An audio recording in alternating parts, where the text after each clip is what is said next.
Welcome to Current Situation, your weekly political pulse. I'm your host, Joshua Gale, alongside South Carolina State House Representative Jordan Pace. Every week, our goal is to help you navigate the complex world of politics through biblically conservative perspectives. Before we jump into today's conversation, we want to take a moment to thank our sponsor. Are you a veteran, medical professional, or first responder? Hi, I'm Travis Walthall, your trusted home loan chap, and at Premier Nationwide Lending, I specialize in serving heroes just like you. Whether you're protecting lives or healing patients, you deserve a home that reflects your dedication. As a VA loan expert and a specialist in medical professional financing, I'm here to provide your mortgage solutions. Contact me today to begin your journey. Premier Nationwide Lending. Visit us at loanslibrary.com/LO/Travis-Walthall. NMLS ID 1864838. Equal housing lender. Call for additional cost information. Other restrictions may apply. Today, Jordan and I are discussing the South Carolina state budget and the processes and pitfalls around it. Jordan, I know you're exhausted. I know that you've been spending the last week studying the state budget before it went to the House this week for discussion. And I know there's been a lot going on at the State House, and we can't wait to learn about that process and what's going on currently at the State House from you. It's late at night as we record this, and I know that you've spent a lot of time in Columbia this week. And if anybody manages a budget for their household or their business, it is exhausting. And it takes a special person to do that. So we're thankful that we have you to cut through the spin on this budget and to really tell us what's inside of it. So thank you. And I'm going to go ahead and hand it over to you to tell us what's going on. So we started discussion on Monday, and just to give an idea what we're discussing, this is a paper copy of the state budget. This is what I got on my desk last week, and legally we have to get this a week ahead of time on our desks, and it is thick. And this isn't big font if you want to see what that looks like. So I have spent most of this year going to subcommittee meetings that I'm not on. I'm on the 3M committee. It's not the budget committee. So if I didn't have a committee meeting and I was in Columbia, I would go to these subcommittee meetings of Ways and Means, where agencies would come and discuss how much more money they want and tell all the reasons why they want more money and that kind of thing. Just so I can learn, one, about what they're asking for, how much we've got, what's the process.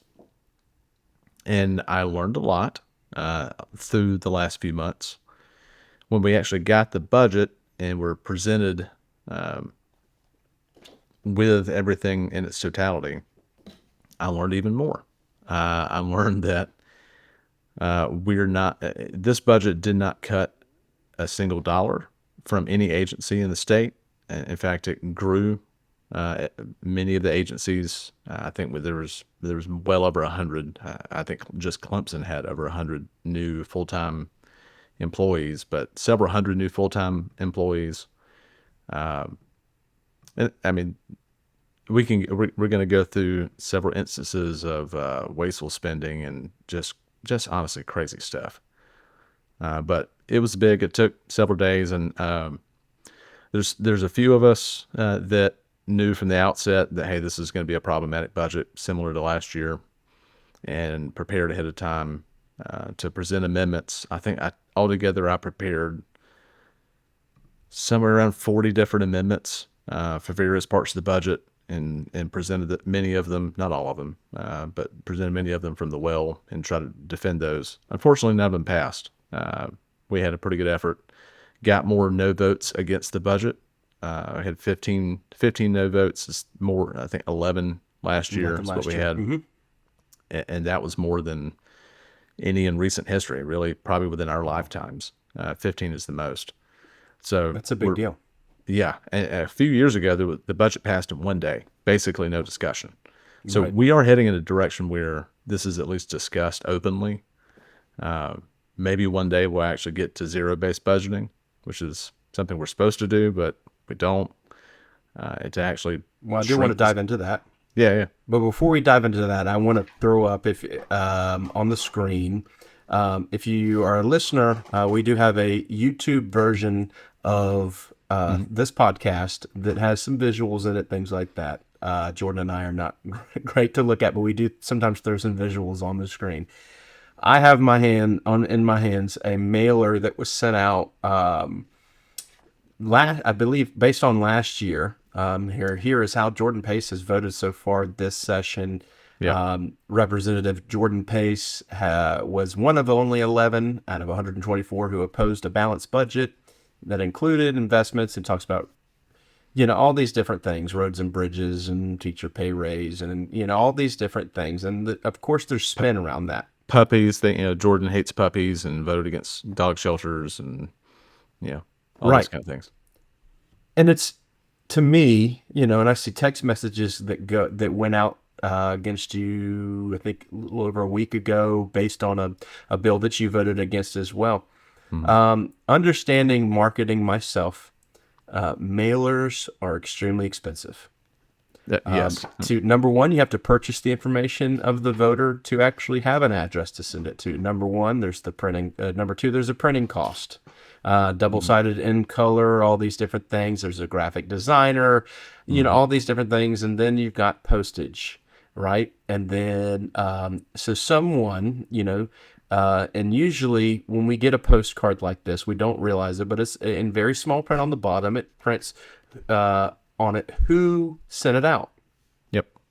And a lot of folks don't take the time to say, golly, like who would actually take the time to send this? And what is their benefit from sending this out? And so there's usually some dark money groups around it, and you have a hard time finding out who the funder is that's behind it, things like that. So I know that you're doing something pretty awesome when you have people that are spending a fortune trying to, with some defamation against you because you're doing something, you're doing your due diligence.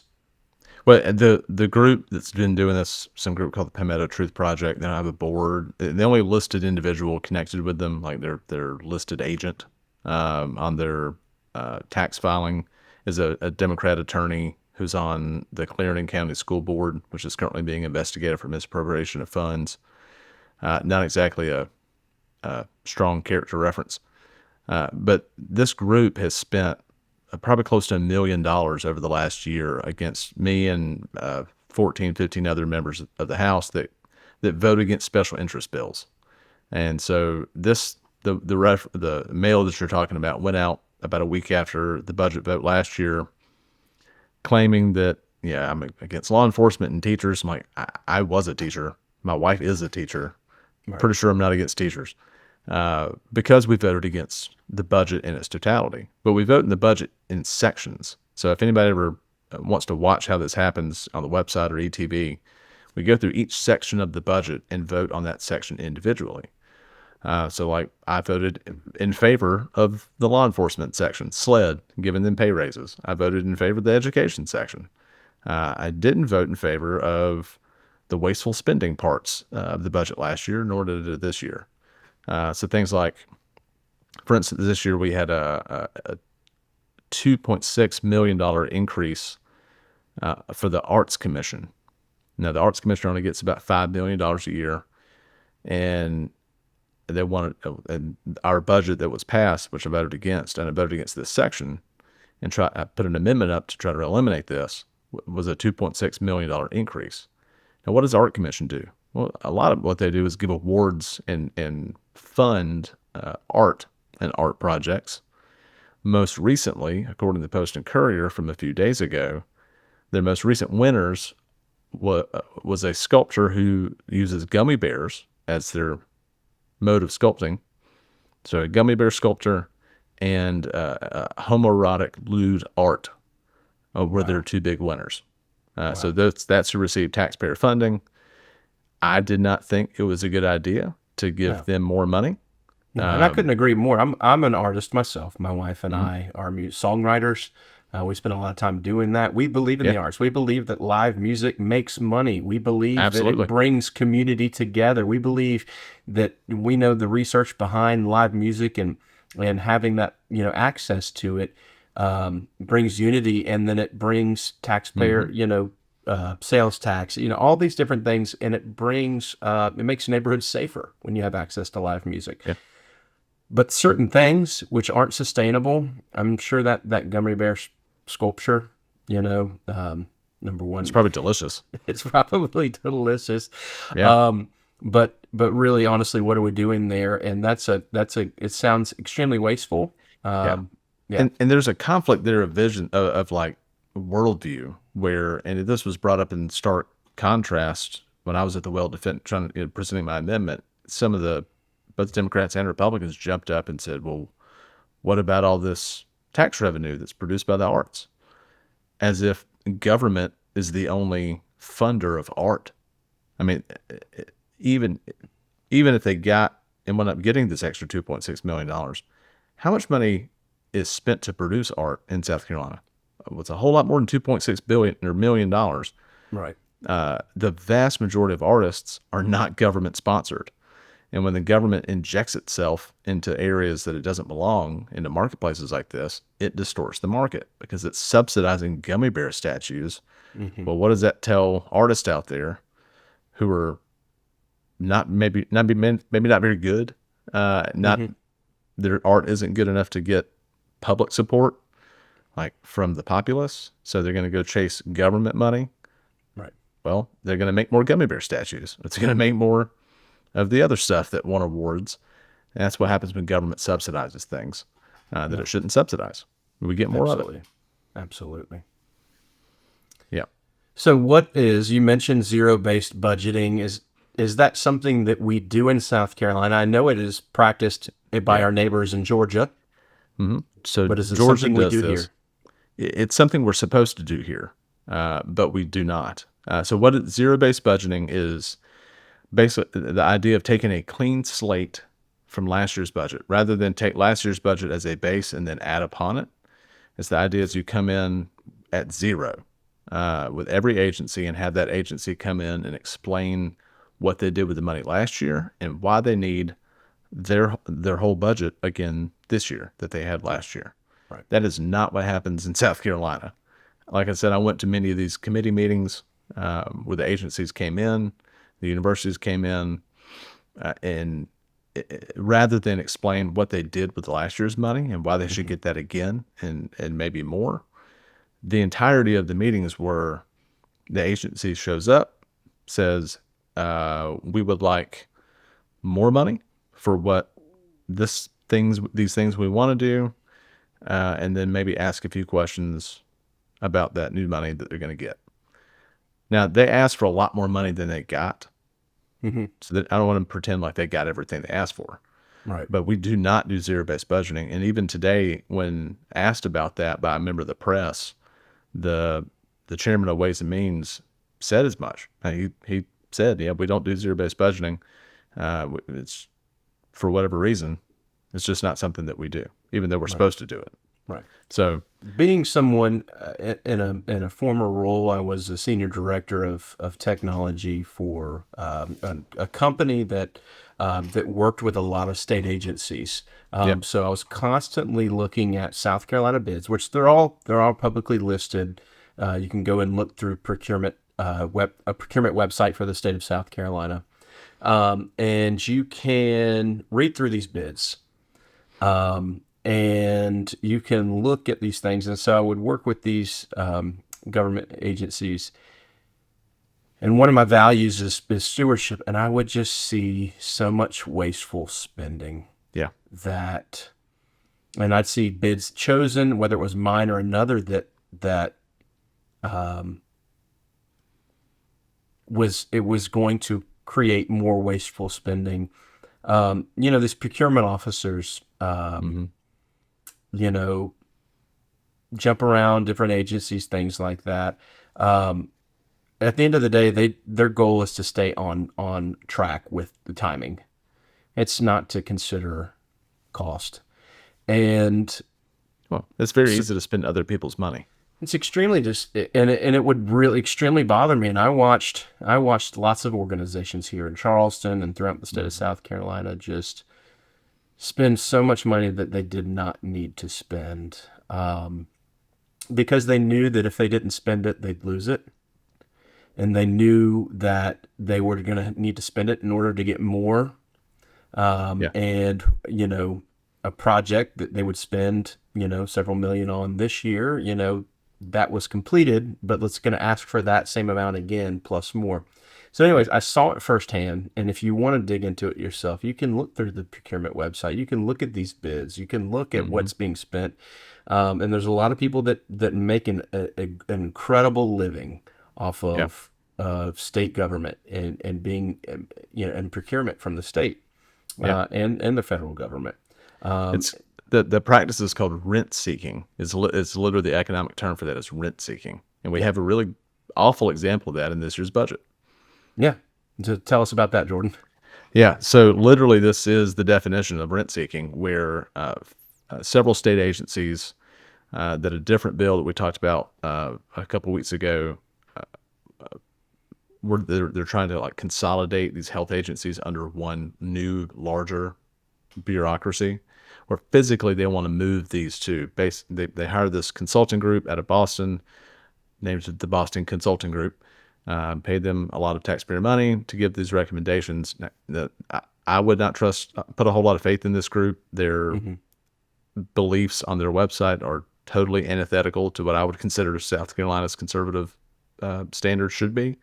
Right. I mean, like all into we won't get into that, but people can look them up if they want to. Anyway, part of the recommendation was in consolidating this to put the buildings together, like move these agencies out of state-owned buildings that the state has owned for many, many decades, move them out of there where our only cost is maintain the buildings and into a privately held office building altogether that would cost over the course of a 20-year lease more than $352 million just in rent. Good Most God. people think, well, maybe they don't have to, if we're paying rent, you don't have to pay maintenance on the building. Well, that's in a gross lease, that might be true, but this is a triple net lease. And not to get too deep in the weeds on this, my commercial real estate background's coming out on display, but a triple net lease, the tenant is responsible for the maintenance, the taxes, and the insurance. So particularly the maintenance in the lease that was agreed to pending funding, the tenant, as in the taxpayers, would be responsible for all the maintenance under $100,000 per incident. Is how these min-max clauses work. Now, just for reference, $352 million. Do you know of a $352 million building? I mean, there's a few around the state. We're talking hundreds and hundreds of acres, maybe one or two. I mean, like whole campuses. But that's a tremendous amount of money. Yes. Yes. Not to house a few Certainly not an agencies. office building. No. No. It's an office space is, it is a lot easier to get office space than any other kind of commercial real estate right now in the whole country, but even particularly in South Carolina. But we're not talking about Charleston. We're talking about Columbia. Columbia, right, outside of Columbia. So $352 million would be the cost of the lease, plus basically all the maintenance other than maybe replacing the roof of the building would be on the taxpayers. Mm-hmm. And just so happens the guy or the entity that is purchasing the building that this agencies would go to, again, because the transaction isn't closed as of a few weeks ago, according to the state newspaper, is a huge mega donor, like to a lot of the leadership, to people in high places of power in South Carolina, as was reported by the Post-Courier and the state newspaper. So it is literally the definition of rent seeking. It's not a good financial decision for South Carolina. I mean, even on a policy level, like putting the Department of Mental Health with the Department of Disabilities and Special Needs and the Department of Alcohol, Drugs, and Other Addictions, like all next to each other, could have some possible problems of those groups interacting with one another. Now, sometimes they're the same people, so I could see maybe some reasoning why they would be near each other and bring that together. But moving them out of state-owned buildings is just not a fiscally prudent idea, especially when Which it's gonna state-owned cost. buildings do not pay taxes. They do not. In this case, the taxpayers will be paying the insurance and taxes on this building for this private individual, This is, yeah. this private So group. just for reference, the Sean Jenkins Children's Hospital, which is one of the newest buildings here in Charleston, outside the Beach Company headquarters over there, the Jasper, 390 million was the total cost of construction, with 20 million donated by Sean Jenkins. Right. So that's just for reference, and that is a gigantic building It is enormous. that overlooks the harbor here in Charleston. In downtown Charleston, very In expensive real estate. downtown Charleston, extremely expensive real estate. So thankful that we do have access to that hospital there, having 4 children of my own. But I just wanted to give that reference: $390 million for that building versus, we're saying over the course of several years, 300 and how many million dollars? 352 million is kind of is what we calculated. So Rather than that investing was in the budget. right, and rather than investing and renovating what we do have, and coming up with a solid plan for that, and being good stewards of what we do have, wanting to do something and rent privately, it sounds like terrible stewardship to me. Yes, I mean it was fiscally imprudent. Is a bad stewardship, a bad way to budget. I mean, you can name it all kinds of ways to say it. It's not a good idea. And special but that's- interests as well. Right. It is, and this was predetermined. And if you go look like at something called the RFP, like how did they get to this point? The request for proposals was limited to just leasing. They didn't even consider buying other properties or renovating. Like they didn't do a cost analysis of what would be cheaper and better for the taxpayers. They only went and looked for places to lease. And I would be really surprised if they looked very hard past the place that they looked where they wound up at. So that's more that was in there. So a lot of wasteful spending, a lot of rent seeking there. I mean, there was a couple slush funds, something called a closing fund. There was $10 million in film incentives. So $10 million that would go to Hollywood film production companies rather than go to paying, building more roads, fixing more bridges, or just going back in the taxpayers' pockets. I mean, keep in mind, we still have the highest income tax in the South. So that's kind of the overall picture of the budget. I wound up voting against it for many of those reasons and a few more. Which $10 million is you have Atlanta next door, which is crushing it with music and movies and television. You got Wilmington, North Carolina. There's 2 major shows right there, Outer Banks and The Summer I Turned Pretty. $10 million is we're looking at some. Yeah. In reality is most of the big films that were filmed in South Carolina were filmed here before there were any film incentives. So think Forrest Gump, Radio, Notebook, Prince of Tides, The Notebook, Patriot. The Patriot. This was all before there were film incentives. But so that's just there. And then I'll leave you, maybe the last point on the budget itself. This budget still would fund, use South Carolina taxpayer funds going to abortion and probably going to directly to Planned Parenthood because of this federal, it's called family planning dollars. It's a 80-20 match. So in order to get this money, South Carolina has to put up 20% to the Fed's 80%.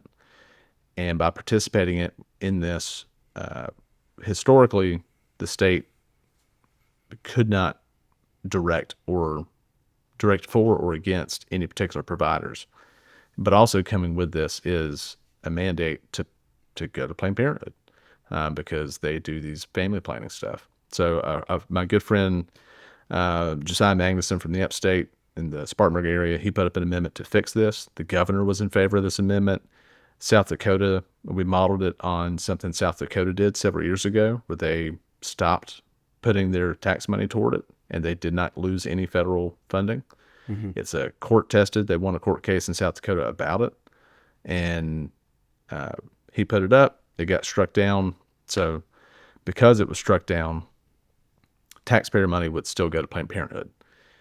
So that was kind of like the nail in the coffin amongst all the other rent seeking and just Books. wasteful spending. Libraries. Well, and then there's that one last part. Yeah, we $1.1 million would go down to county libraries, unrestricted money. And as we've all know, it actually broke on Twitter pretty broadly today that there was a FOIA done by my friend April Cromer in Anderson with their libraries up there as part of the Library Association from all over the state.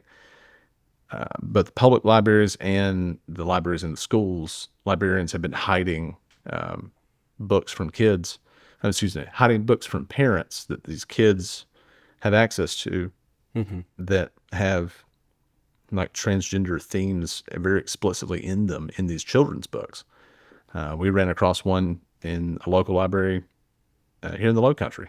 Thankfully, my county council was very reactive and they took action and got rid of that. But I mean, that's what these dollars would go to until that's rooted out of these county libraries all over the state. So for a myriad of reasons, I voted against it. I fully expect to have another mailer in my, go Absolutely. out. That's how we know you're doing right. Exactly. Right. What and you're not silent. This is a point I want to bring up. And I've not been silent for 3 days, at least. Well, no, but you're not silent on things that you know are wrong. Yeah. Okay. And that's why I love when you do get these text messages that go out, like the last one that went out about the bill that you voted against. Again, more money spent against you. But let's talk about silence for a moment here. Every week we talk about what folks can do. Jordan, finish this sentence. We won't see a difference in spending until, and then you say taxpayers would hold their representatives responsible for how they're voting. If there's 15 people voting against a budget out of over 120 folks, there's a lot of silence happening. You're familiar with. You've been to a wedding ceremony, and most of us have. You hear this part of this spoken. Was it yours? Yeah, you were at mine. Speak now or forever hold your peace. Okay, so we hear that, and that's asked, right? And normally that came out of Numbers 30:3-5, and that says here in the ESV, if a woman vows to the Lord and binds herself by a pledge while within her father's house in her youth, and her father hears her vow and pledge by which she has bound herself and says nothing, so he's silent to her, then all of her vows shall stand, and every pledge by which she has bound herself shall stand. But if her father opposes her on that day that he hears it, no vow of hers, no pledge shall she have bound herself to shall stand, and the Lord will forgive her because her father opposed her. Silence is compliance. Yeah. And a silent and being compliant to silence on what you know is wrong is the sin of omission. Yeah. If you know something's wrong, right? Go ahead. No, I was gonna say, particularly in places where you have responsibility, right? Like that's a great example there of A father. The father is responsible for his daughter who's in his household. We still legally have that here. If your kid, breaks your neighbor's window, the kid's responsible, but you're fiscally responsible. Like you're financially responsible to replace that window. Right. It's the same idea. Yeah.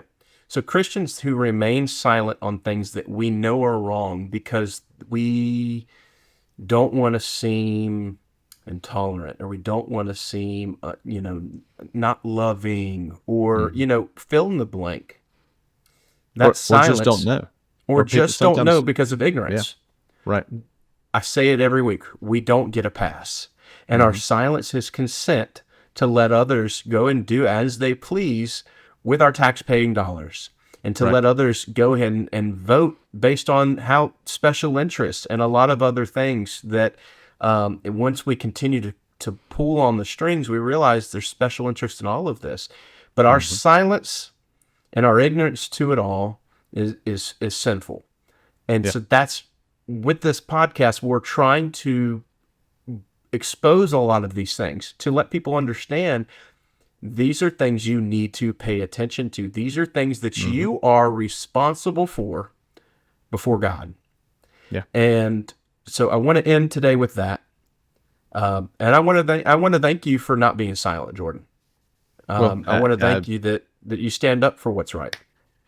It's one of the reasons I got into state government in general, is because I found out about all the bad stuff that was going on, and as a believer and just as an American citizen, I have a responsibility. We all have the responsibility to do something when we know something, and that's part of living in a republic.